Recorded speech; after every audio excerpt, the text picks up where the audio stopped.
It's time to accelerate. Hi, I'm your host, Andy Paul. Join me as I host conversations with the leading experts in sales, marketing, sales automation, sales process, leadership, management, training, coaching, any resource that I believe to help you accelerate the growth of your sales, your business, and most importantly, you.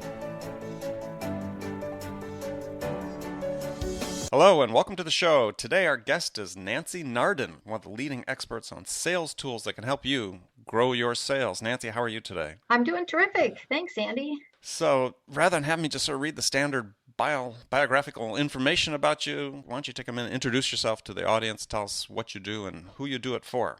Sure. Well, I started Smart Selling Tools about 7 years ago, and the main purpose is to offer resources for sales and marketing practitioners to learn about tools. And I was maybe a little bit ahead of my time, but Mm-hmm. certainly I'm not because there's so many tools out there. Over 1,000 marketing tools and probably even just as many sales tools. So if I was still a sales practitioner, I don't know how I'd figure it all out. So that's what our purpose is at Smart Selling Tools, to offer great information. We don't charge for that. We don't sell software. We just make it available for people to help them figure out how to grow their revenue with the right tools. So let's go back a little bit to the beginning. How'd you get your start in sales? Let's see, how did I get my start in sales? I got my start in sales in Sacramento, which is where I'm at now. It kind of came full circle. And I got a sales job as a rep in Radio Shack's, the very first computer center store. Ah, And so I was, thrown into the tech world from that perspective, although it wasn't, I don't know how techy it is now looking back. And oh, the TRS 80 right, exactly. The TRS 80. Yep. or the Trash 80 as people fondly called it. Yeah, yeah, that was before Windows was the default operating system. CPM. Is CPM, yep, and I was one who predicted CPM would win out. So Maybe you shouldn't have said that. We're going to buy you. We're going to read your newsletter. exactly right. But that, well, let's just say that's what experience will help you with, because that was Right. quite a long time ago.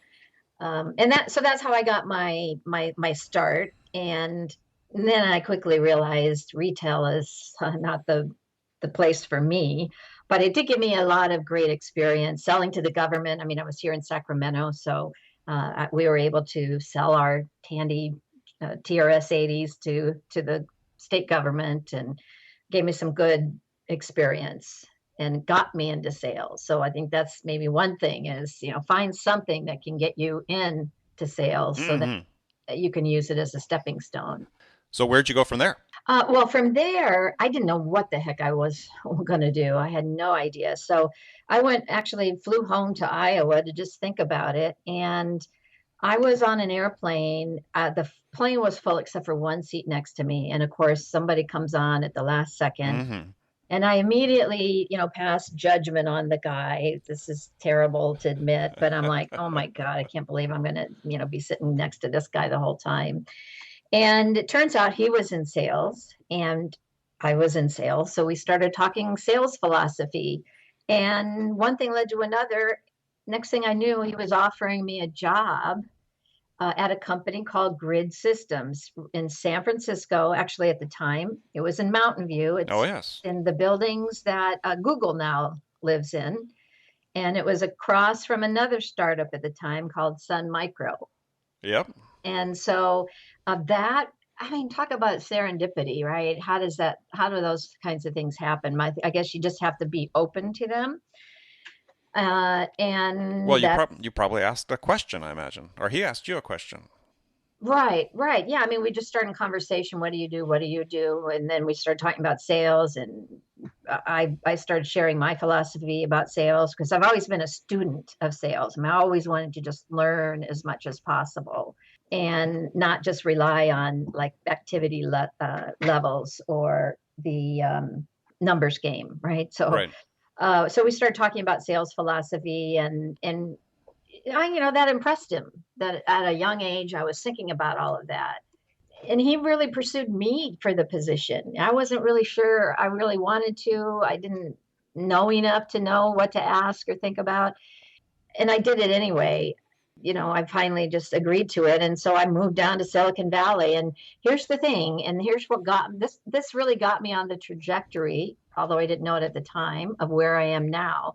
And that is that Grid was the very first laptop computer. In fact, they own the patent, or did, I don't know if they still do, for the clamshell design where the display comes down over the keyboard. And so nobody knew about laptops at the time. Why? My sales pitch was helping them understand and educate them as to why they might want to take a computer with them, if you can believe that. Well, yeah, Right. the alternative at that time are those luggables that Compaq was making. They were the size of a small rollerboard suitcase. Absolutely. Yeah. And but here's the thing. So that was like, well, I'll lug it every once in a while. But why would you need true portability? There weren't apps out like PowerPoint. There was no PowerPoint. We came up with our own slide share, slide, program Mm-hmm. application. And so that got people thinking, wow, we could really differentiate ourselves if we could bring a computer in with us and show a slide show on the computer. And then pretty soon, if we've got our field sales teams using it and our field engineer teams using it, we need some apps. What are the apps that we can use? And that's really what I think gave birth to the CRM and SFA, software industry, because there was no CRM at that point. Right, and SFA is Salesforce Automation. Yes, it is. Yeah, Salesforce automation. And that's really what started. And then it kind of morphed into CRM, or customer relationship management. So I think I was around at the very beginning. I think the laptop may have been really the first sales tool. And then Mm-hmm. we needed software for it. And then I was in sales for, 20, 25 years before I started thinking, I've always been entrepreneurial. I want to do something on my own. So what do I do? How do I create a business? What can I offer that will be of value, and how would I monetize it? Mm-hmm. And I just took my experience at analyst firms like Gartner and DataQuest, and my experience in sales and sales tools, and came up with this smart selling tools idea. And so, what impact do you see that technology and tools are having on sales and salespeople today? I mean, you've talked about this incredible growth, and I've read the same statistics. I think we've gone from a couple hundred sales and marketing automation tools to a couple thousand, 3,000. So Hmm. this exploding universe, and certainly the pace isn't stopping. Right. What are these people seeing out there in terms of what the demand is in the marketplace, that how they can help sales productivity? Well, right now it's a real crowded space, and so there's a lot of noise. And I think the industry as a whole, it's still very immature as a marketplace, and that means that there's confusion out there. There's a lot of competition for attention amongst sales managers and marketers. Marketers are a lot further ahead than sellers are when it comes to technology. First of all, I think their budget and part of their responsibility is to get tools that will help them with marketing. That hasn't really been the case on the sales side. Well, why do you think that is? The sales, I think it's because that's just traditionally not where it came from. Sales, the only numbers really that mattered were what revenue came in. And then, we started drilling it down to activity level. Of course, that matters. But marketers have always been expected to measure everything, right? And they've also always been given budget to get the tools to measure everything. Not so in sales. Sales, as long as you make your number, nobody really cares how you got it done. They just expect you to make your number. Yeah, and I've always had this perspective that management, especially when it looks at sales, is sort of saying, well, the only sales tool I need is the salesperson, right? That's what I'm investing in. And Right. somehow, if I have to invest in this technology to support them, then somehow maybe I don't have the right salespeople. I mean, True. I always I think that is a lot of it. And I and draw the analogy to just finish the story with my dad when I was a kid, and we grew up in Wisconsin, and he'd wake me up at 5:30 in the morning on a winter day to go out and shovel the the driveway so he could get back out of the car and go to work. And I'd say, well, when are we ever going to get a snow thrower, to make this easier so I'm not spending 2 hours in the morning doing this? And he said, hey, I've got one. oh, that's good. Yeah, But that's I good. see the same thing with CEOs and managers and so on is, yeah, I've got all the sales tools I need. I'm invested in these salespeople. Correct. Yep. And sales managers did it themselves, right? They typically come up through the ranks. They did it without any tools. They did it with, pure gumption and skill set and determination and, persistence. And I think there's still a lot of belief that that's what my salespeople should be doing. Now, CRM is different, because you need a way to keep track of what you're doing, but primarily the reason I think CRM is so prevalent is that managers feel like they get what they need. It's still a what's in it for me, and managers are not very good yet at thinking about what's in it for the salesperson. And therefore, I think we still have a long way to go before sales tools are going to be considered a critical element for a team. I mean, I have a hard time even getting a lot of sales managers to think about why productivity itself is so important, and the notion of sales capacity, and how we need to use our sales capacity very wisely and optimize it. Sales managers don't typically think about that. They really are. And part of it is because the time pressure. There's not a lot of time to think about these things for them. They're busy coaching, pushing, having one-on-ones, going on sales calls. So this gets back again to, has anybody been given the responsibility and the budget to say, hey, you are going to look at this as a critical initiative as part of your job, and you will be held responsible for figuring out how do we optimize the use of our sales capacity and what technology is needed to do that. Yeah, and I think that this word capacity is really a critical word for anybody that's listening, whether you're an individual salesperson or you're a manager, there's a finite capacity, it's really measured by time, right? How much time does a salesperson have in order to sell something? And as in my point of view, from a manager's perspective, you really need to be thinking about, geez, how much revenue am I generating per unit of time that they have available? That's it. And if you're not thinking about it in that perspective, how do I optimize the number of dollars of, the quantity of dollars of revenue I can generate per hour of salesperson sales time? You got it, Then Andy. you're missing the boat. Right. It's like revenue per square foot in retail. I mean, Exactly. these are the kinds of metrics that have not been put into place yet, but we're getting there. And the software solution vendors are helping to educate the market about that.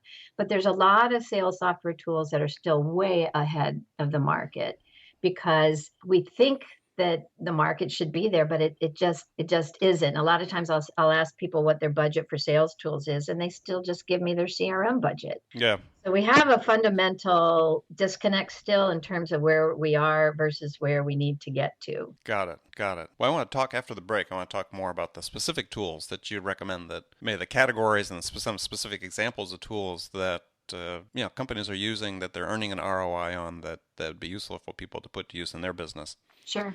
So before I go, though, I want to give you a hypothetical situation to think about, and we'll talk about this as soon as we come back from the break. And here's the situation: as you're a new manager being hired into an existing company where sales have sort of stagnated, and you're under pressure to make things happen quickly. So what would be the two things you would do in the first week that would have the biggest impact for setting a new direction? So think about that. Yep. And we'll be back right after the break. Stay with us again. We're with Nancy Nardin, one of the leading experts on sales tools, and she'll share her insights on some specific tools that help you amp up your sales. We'll be right back. Hi, this is Andy. Connect and Sell is used by sales reps at nearly 1,000 companies, including hundreds of technology startups and several Fortune 500 companies, to overcome the challenges of getting prospects on the phone. Companies using Connect and Sell grow their revenues faster by enabling their sales reps to have more sales conversations in 90 minutes than they could otherwise achieve in an entire week. Connect and Sell can be deployed directly to your sales reps, or you can take advantage of their outbound on-demand service, which delivers qualified prospect meetings scheduled directly on your sales reps' calendars.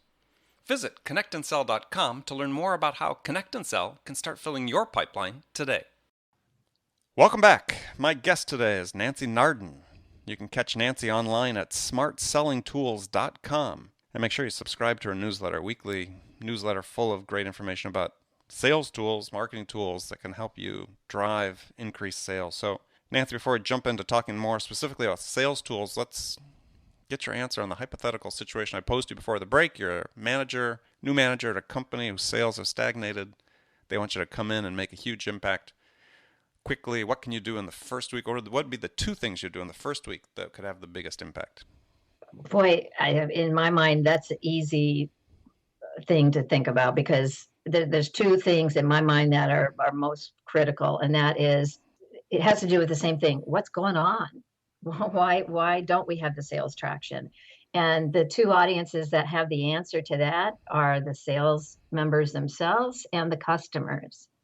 So I would set up some interviews with customers and prospects that didn't buy, Mm-hmm.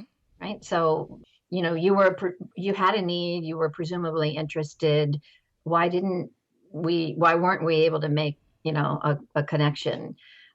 What caused you to not go forward? I would want to know that. And I would want to know what did cause people to go forward with our solution and what they like best about it so that we could start to focus on what's working as well as what's not working. And then I would interview the sales members. I think that a lot of managers don't give salespeople, the respect that they deserve in terms of the knowledge that they've gained, because we do have a tendency, and I do as well, to just say, well, that's just an excuse. We're making excuses here.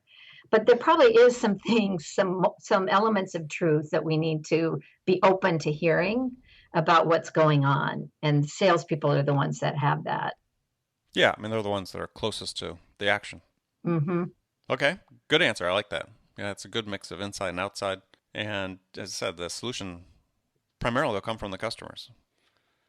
So let's talk about sales tools. So let's start with sort of the categories of tools that you think are sort of most important for companies to consider investing in today, based on the availability of products or good products, or maybe even the ROI that they've demonstrated that companies can get from them. So which categories are most important? Let's set aside CRM because everybody sort of knows about that.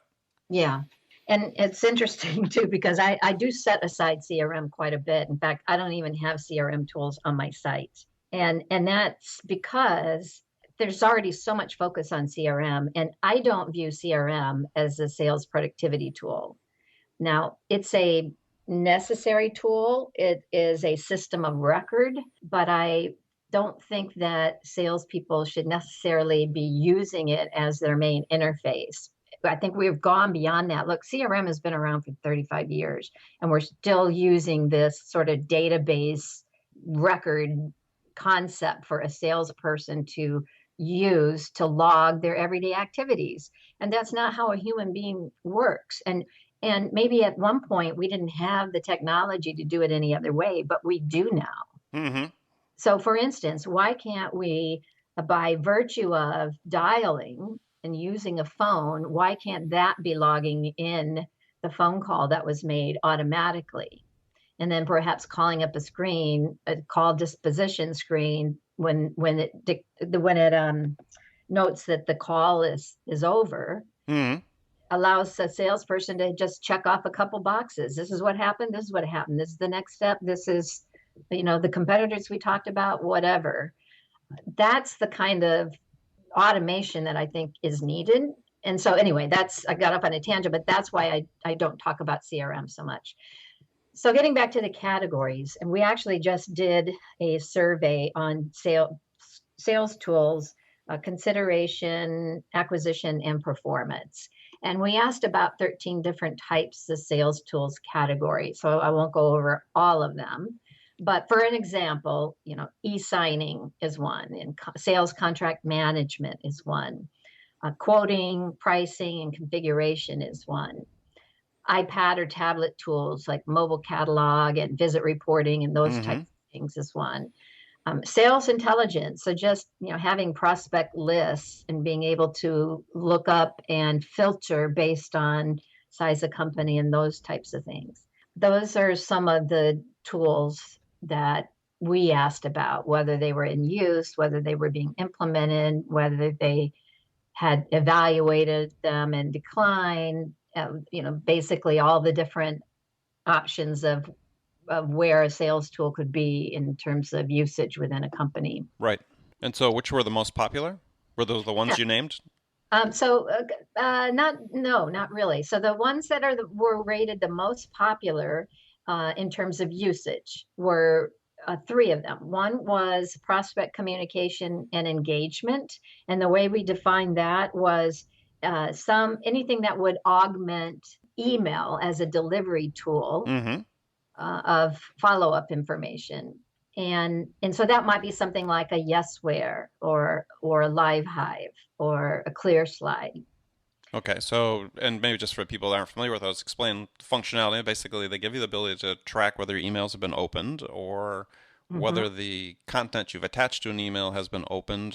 If you have a PowerPoint presentation you attach to an email, you can tell whether it's been clicked on. In some cases, like with ClearSlide, you can even tell which slides they've looked at, right? Exactly. Yep. Yep. And this is very important insight for a salesperson because, and I'll just give you an example. So let's say that you send an email out. Most of the time, we have no idea what happens after that. We have to spend time, mental time, and we have to spend energy just thinking about, well, what's the right time to call back? Did they even get the email? Should I send a follow up in 2 days to say, hey, did you get it? What do you think?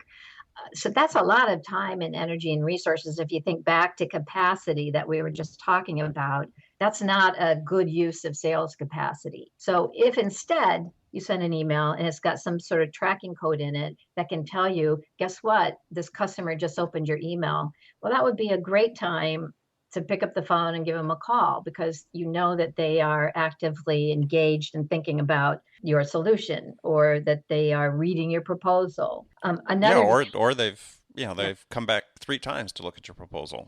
I mean, I right, think right. it's right. Yep, that indicates the level of interest. Exactly. I mean, I think that I just make the blanket statement that if you're a sales manager or a business owner, yeah, you're making a fundamental mistake today if you're not investing in these tools. And these tools are, for the most part, are very inexpensive. I know Yeah, some can be more expensive, but something like Yesware, I think is still on the lower end in terms of price, certainly high functionality. But if you're going to it's spend not that expensive. 10 bucks a month or whatever it is, 20 bucks a month, it's nothing. And you give your salespeople so much great intelligence that they can use. An example that you gave is a perfect one. I use it that way.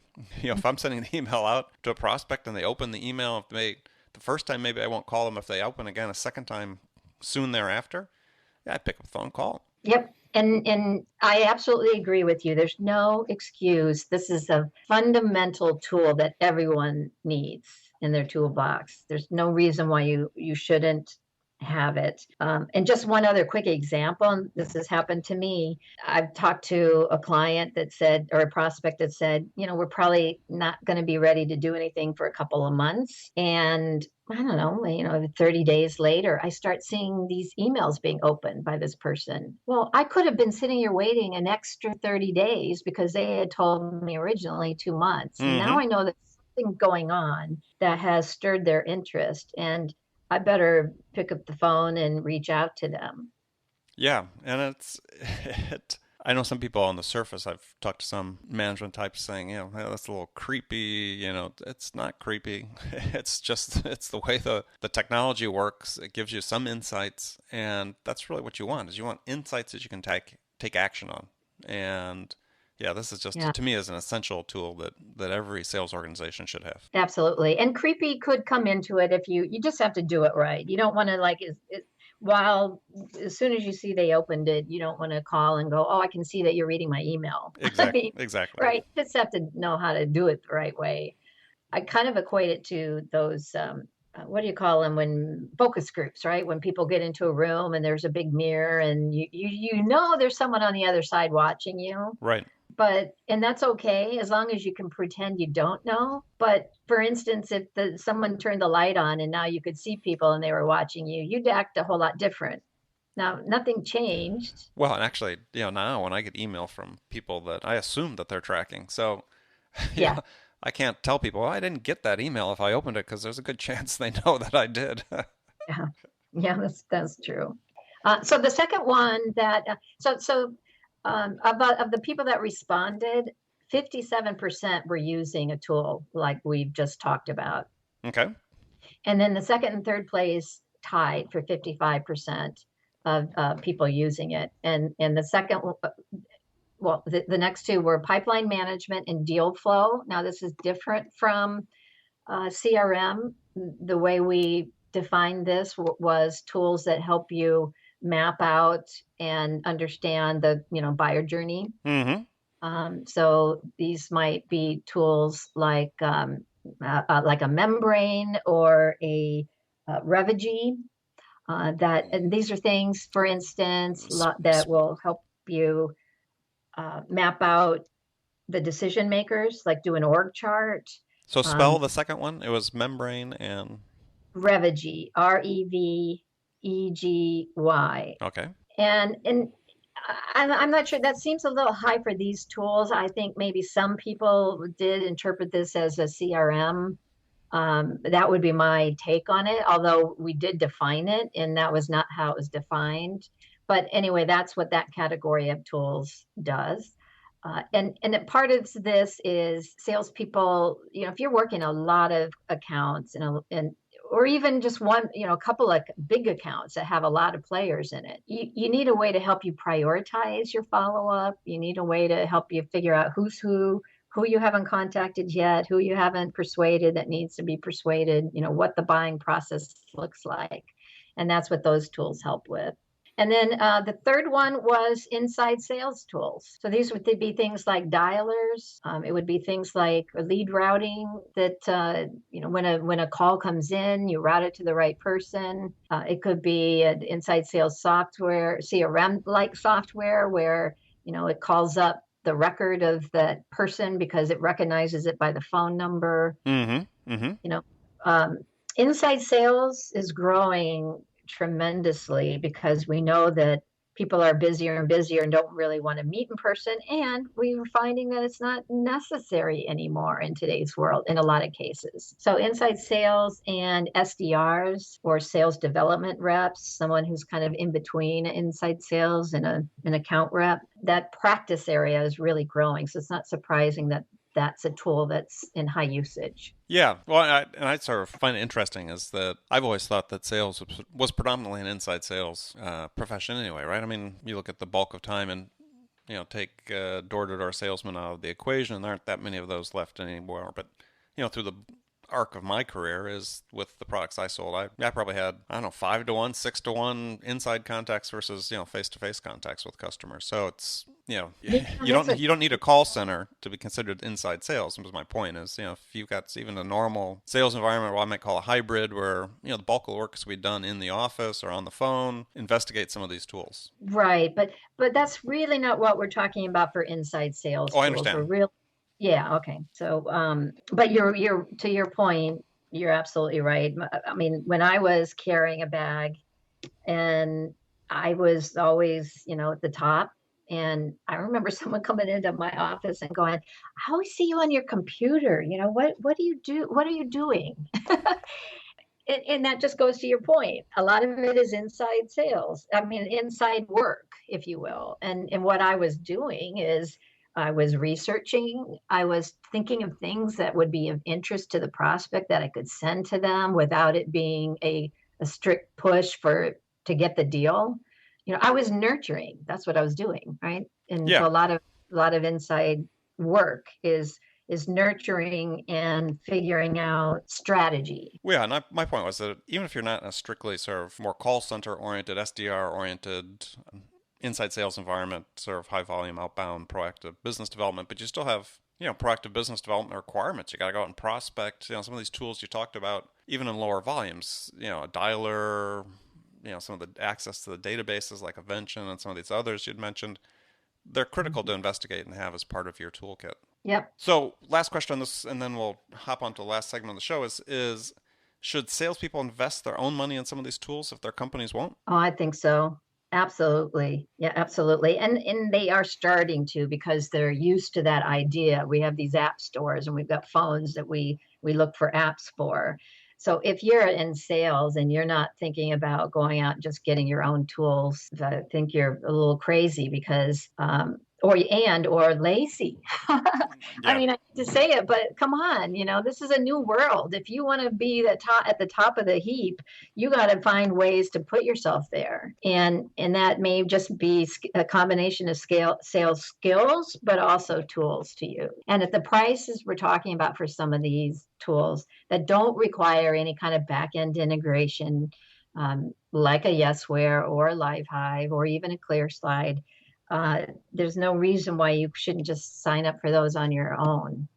Yeah, when you think about it, it's a fraction of a percentage of your income or your potential income. So, yeah, do what you can to optimize your performance and investigate and purchase some of these tools, even if you have to do it on your own. It's like investing in your own training, right? If you're a salesperson, can't wait for your company to necessarily train you. You have to be reading about sales, reading sales books, attending webinars, online training, so on your own, if need Yeah. be, to boost your productivity. So, well, great. Good suggestions. So let's move into the last segment of the show, what I call the sales corner, and give you some rapid fire questions. You can give me one word answers or you can, elaborate if you wish. Okay. So what's the most powerful tool in your sales arsenal? I would say if I think about the tool that I use every day, all day, just because of the work that I do, Mm-hmm.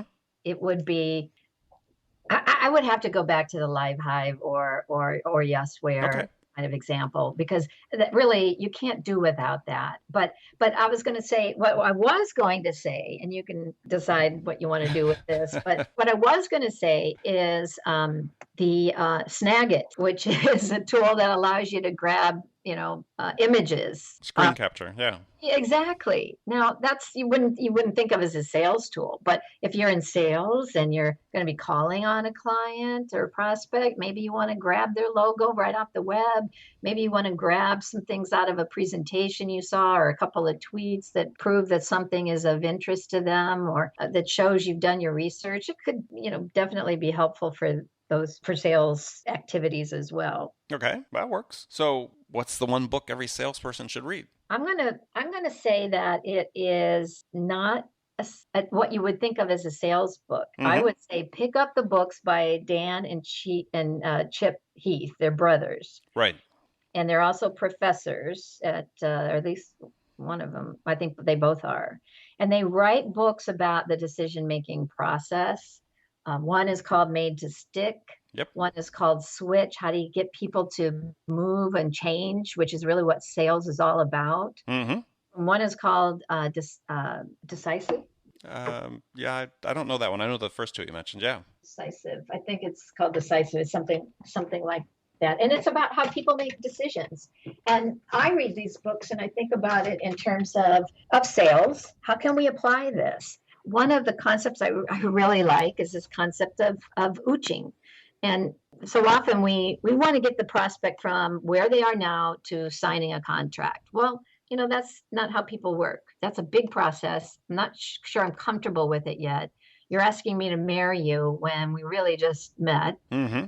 So this concept of ooching, and this is not how they really applied it, but it does apply this way, which is to say, let's help the person test their hypotheses. So if your prospect, obviously they're thinking that this could be something that would be useful.